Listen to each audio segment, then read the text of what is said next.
ഹരേ കൃഷ്ണ. നന്ദനത്തിലേക്ക് എല്ലാവർക്കും സ്വാഗതം. നമ്മൾ രാധാറാണിയുടെ കഥയാണ് പറഞ്ഞുകൊണ്ടിരുന്നത്. അപ്പോൾ ഭഗവാനെ അക്രൂരൻ വന്ന് മധുരയിലേക്ക് കൂട്ടിക്കൊണ്ടുപോകുന്നു. ഭഗവാൻ അവിടെ ചെന്ന് സാന്ദീപനി മഹർഷിയുടെ അടുത്ത് വിദ്യാഭ്യാസമൊക്കെ ചെയ്യുന്നു. പിന്നീട് കംസനെ വധിച്ച്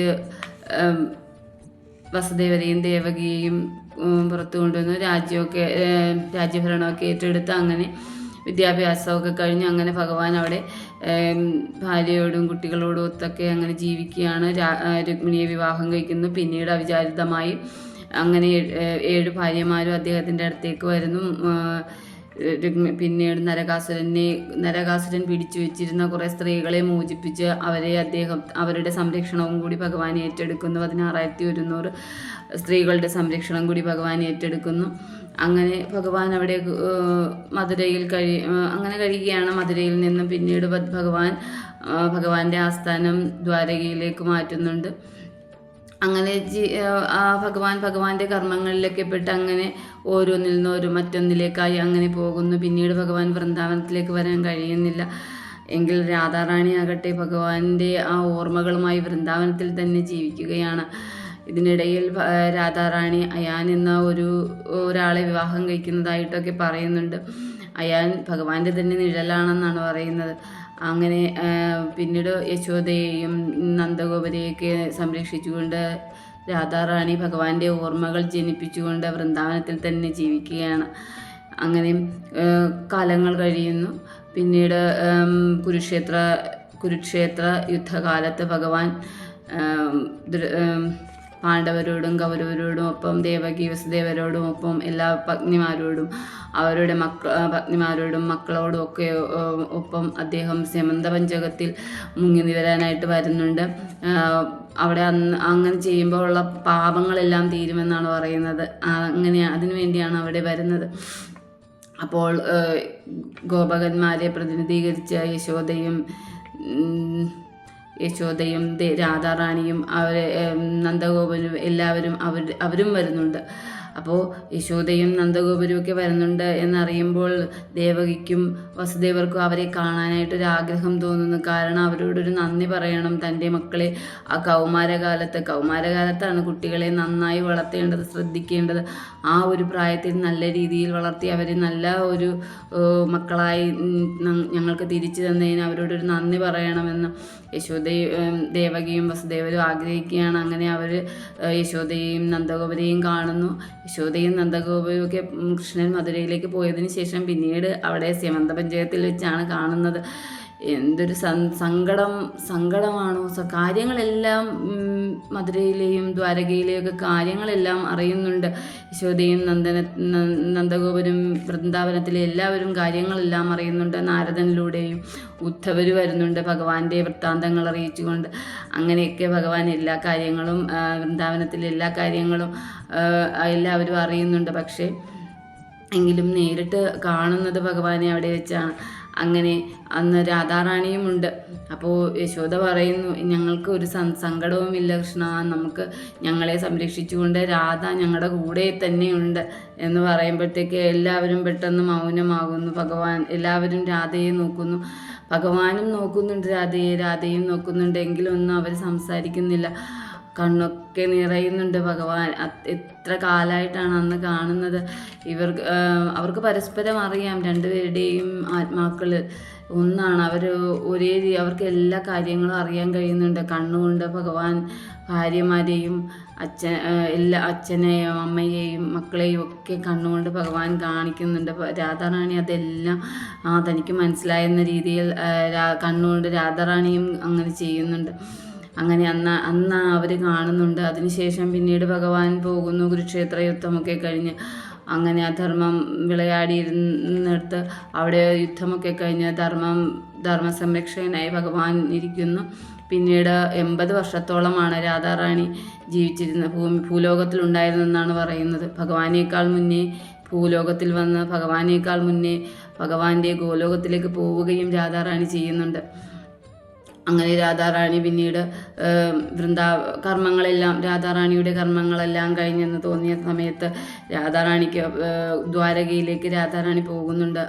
അവിടെ എത്തുമ്പോൾ ഭഗവാൻ രാധാറാണിയെ കാണുമ്പോൾ തന്നെ ഓടിച്ചെന്ന് കെട്ടിപ്പിടിക്കാനാണ് തോന്നുന്നത്. പക്ഷേ അപ്പോൾ മഹാരാജാവാണ്. പണ്ടത്തെ വൃന്ദാവനത്തിലെ ആ ഗോപാല ബാലകനല്ല കൃഷ്ണൻ. ഇപ്പോൾ അദ്ദേഹം രാജാവാണ്, ഭരണാധികാരിയാണ്. ചുറ്റിനും പത്നിമാരുണ്ട്, മക്കളുണ്ട്, മക്കളുടെ മക്കളുണ്ട്.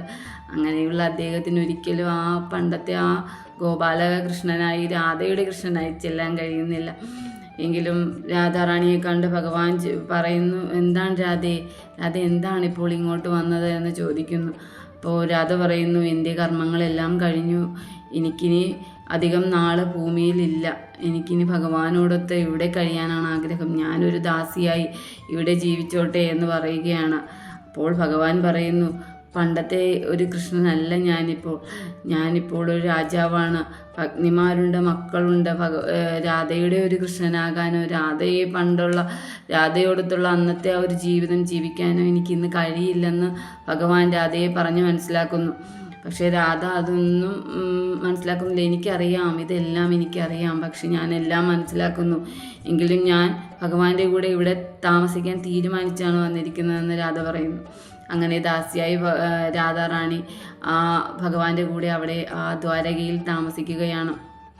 പെട്ടെന്ന് അങ്ങനെ പക്ഷേ താമസിച്ചിരിക്കുമ്പോൾ രാധയ്ക്ക് മനസ്സിലാകുന്നു, പണ്ടത്തെ കൃഷ്ണനല്ല ഇപ്പോൾ തൻ്റെ കൂടെ ഈ ദ്വാരകയിലുള്ള കൃഷ്ണൻ. പണ്ടത്തെ തൻ്റെ ഗോപാലബാലകനല്ല, തൻ്റെ കൃഷ്ണനല്ലെന്ന് മനസ്സിലാകുന്നു. കാരണം രാധയ്ക്ക് ഒന്ന് സംസാരിക്കാൻ പോലും കൃഷ്ണനെ കിട്ടുന്നില്ല. കാരണം കൂടെ പത്നിമാർ എപ്പോഴും ഉണ്ടായിരിക്കും, പരിചാരകരുണ്ടായിരിക്കും, എപ്പോഴും ഓരോരോ ഉത്തരവാദിത്തങ്ങളുണ്ടാകും. ഭഗവാൻ എങ്ങനെ സ്വകാര്യമായി സംസാരിക്കാനും ഒന്നിനും രാധയ്ക്ക് കൃഷ്ണനെ കിട്ടാതെയാകുന്നു. സങ്കടം, രാധയ്ക്ക് അതൊരു ഭയങ്കര സങ്കടമാകുന്നു. ഭഗവാനെ ഒന്ന് അവസാന നാളുകളിൽ കണ്ട് പരിചരിച്ച് ആ ഒരു സാമീപ്യം കൊതിച്ചാണ് രാധ വന്നത്. പക്ഷെ അതൊന്നും കിട്ടാതെ വരുമ്പോൾ രാധയ്ക്ക് സങ്കടം തോന്നുന്നു. രാധ പിന്നീട് തിരിച്ചു പോവുകയാണ്. കൃഷ്ണൻ അവിടെ ഇല്ലായിരുന്ന ഒരു സമയത്താണ് രാധ പോകുന്നത്. പിന്നീട് കൃഷ്ണൻ തിരിച്ചു വരുമ്പോഴത്തേക്ക് രാധയെ അന്വേഷിക്കുന്നു. അപ്പോൾ രാധ പോയെന്ന് പറയുന്നു. ഓടിപ്പോവുകയാണ് കൃഷ്ണൻ. ആ രാധ പോയ വഴിയേ പോവുകയാണ്. കൃഷ്ണ, ഒരു അബോധാവസ്ഥയിലൂടെ രാധ നടന്നു നീങ്ങുകയാണ്. കൃഷ്ണ കൃഷ്ണ എന്ന് ഇങ്ങനെ പറഞ്ഞുകൊണ്ടാണ് ആ നടന്നു പോകുന്നത്.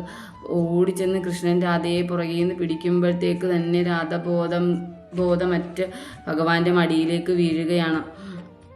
അവിടെ കിടന്ന് രാധ പറയുകയാണ്, കൃഷ്ണ, ഞാൻ പോവുകയാണ് ഇവിടുന്ന്, ഞാൻ ഈ ഭൂലോകം വിട്ട് ഗോലോകത്തിലേക്ക് പോവുകയാണ് എന്നിങ്ങനെ പറയുകയാണ്.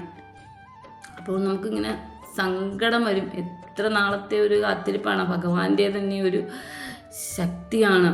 രാധ പോവുകയാണ്. അങ്ങനെ രാധാറാണി അപ്പോൾ ഭഗവാനോട് പറയുകയാണ്, എനിക്ക് ആ ബ്രഹ്മമുരളിക അതൊന്നും മീട്ടിത്തരുമോ, ഒന്ന് ആ മുളന്തണ്ടൊന്ന് ഊതി എന്നെ ഒന്ന് കേൾപ്പിക്കുമോ എന്ന് ഭഗവാനോട് ചോദിക്കുകയാണ്.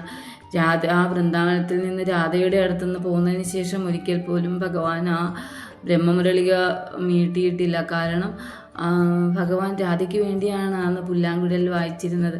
അത് പിന്നീട് വായിച്ചിട്ടില്ല. എന്നും ഭഗവാന്റെ കയ്യിലുണ്ടാകും. രാധയുടെ ഓർമ്മ ജനിപ്പിച്ചുകൊണ്ട് എന്നും ഭഗവാന്റെ അടുത്ത് ആ വേണു ഗാനം പൊഴിക്കാനായിട്ട് ആ പുല്ലാങ്കുഴൽ എന്നും ഭഗവാന്റെ അടുത്തുണ്ടായിരിക്കും. പക്ഷേ ഒരിക്കൽ പോലും രാധയ്ക്കല്ലാതെ അത് ഭഗവാൻ പുല്ലാങ്കുഴൽ വായിച്ചിട്ടില്ല.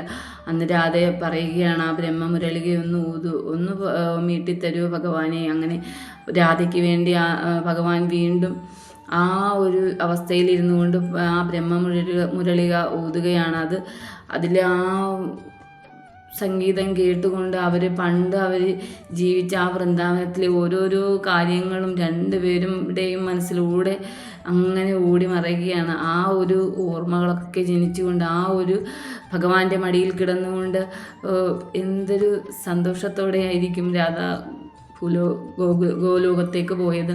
ഭഗവാന്റെ മടിയിൽ കിടന്നുകൊണ്ട് പണ്ട് കൃഷ്ണനുമായിട്ട് കളിച്ച് ചിരിച്ച് നടന്ന ആ സന്തോഷങ്ങളൊക്കെ ഓർത്തുകൊണ്ട് പിണങ്ങിയതും സന്തോഷത്തോടെ ഇരുന്നതും ചിരിപ്പിച്ചതും കുസൃതി കാണിച്ചതും വെണ്ണ കെട്ടതും എല്ലാം ഓർത്തുകൊണ്ടാണ് ഭഗവാനും രാധയും രാധയുടെ അവസാന നിമിഷം ആ ബ്രഹ്മമുരളിക കേട്ടുകൊണ്ടാണ് രാധ ഭൂലോകത്തിൽ നിന്നും ഗോലോകത്തിലേക്ക് പോയത്. ഭഗവാനാണ്, എല്ലാം അറിയാം. ഭഗവാനൊന്നും അറിയാത്തതായി ഒന്നുമില്ല. ഭഗവാനും പോകേണ്ടതാണ് ഗോലോകത്തിൽ. അവർ രണ്ടുപേരും ഭാര്യാഭർത്താക്കന്മാരെ ഗോലോകത്തിൽ ജീവിക്കേണ്ടതാണ്. എല്ലാം അറിയാമെങ്കിലും രാധ പോയ നിമിഷം ഭഗവാന്റെ കണ്ണുകൾ നിറഞ്ഞൊഴുകുകയാണ്. ഭഗവാൻ കൃഷ്ണ ഗുരുവായൂരപ്പ. അങ്ങനെ അന്ന് അതിനുശേഷം ആ ബ്രഹ്മമുരളിക ഭഗവാൻ രണ്ടായിട്ട് ഒടിച്ച് കളയുകയാണ്. പിന്നീട് ആ ബ്രഹ്മമുരളിക ഭഗവാൻ മീട്ടിയിട്ടില്ല. രാധയ്ക്ക് വേണ്ടിയല്ലാതെ അത് ഭഗവാൻ മീട്ടിയിട്ടില്ലെന്നാണ് പറയുന്നത്. അങ്ങനെയാണ് രാധയുടെ അവസാനം അങ്ങനെയാണ്. അതിനുശേഷം ഭഗവാൻ വീണ്ടും 125 വർഷത്തോളം ഭഗവാൻ ഭൂമിയിലുണ്ടായിരുന്നു. അങ്ങനെ രാധയുടെ അങ്ങനെയാണ് അവസാനിക്കുന്നത്. അങ്ങനെ അതിനുശേഷം ഭഗവാൻ ആ സങ്കടത്തിലാണ്. പിന്നീട് അങ്ങനെ ഭഗവാന്റെ കർമ്മങ്ങളുണ്ടല്ലോ. യദുകുലത്തിൻ്റെ നാഥനാണ് അദ്ദേഹവും. അദ്ദേഹത്തിൻ്റെ കാലശേഷം യദുകുലനാഥ എല്ലാ കർമ്മങ്ങളും ചെയ്തതിന് ശേഷമാണ് അദ്ദേഹവും പോകുന്നത്. അങ്ങനെയാണ് രാധയുടെ ആ ഒരു അവസാനം നടക്കുന്നത്. രാധയുടെ ആ ഒരു കഥ. രാധാറാണിയെ ഓർക്കുമ്പോൾ നമ്മൾ ഭഗവാന്റെ ഒരു സ്നേഹം കിട്ടണമെങ്കിൽ രാധാറാണിയോട് പ്രാർത്ഥിച്ചാൽ മതി. ഭഗവാന്റെ ആ സ്നേഹം നമുക്ക് കിട്ടും. അതിനാൽ എല്ലാവരും രാധാറാണിയുടെ നാമം എല്ലാവരും ജീവിക്കണം. ഹരേ കൃഷ്ണ. സർവം കൃഷ്ണാർപ്പണമസ്തു. ജയ് ശ്രീ രാധേ രാധേ.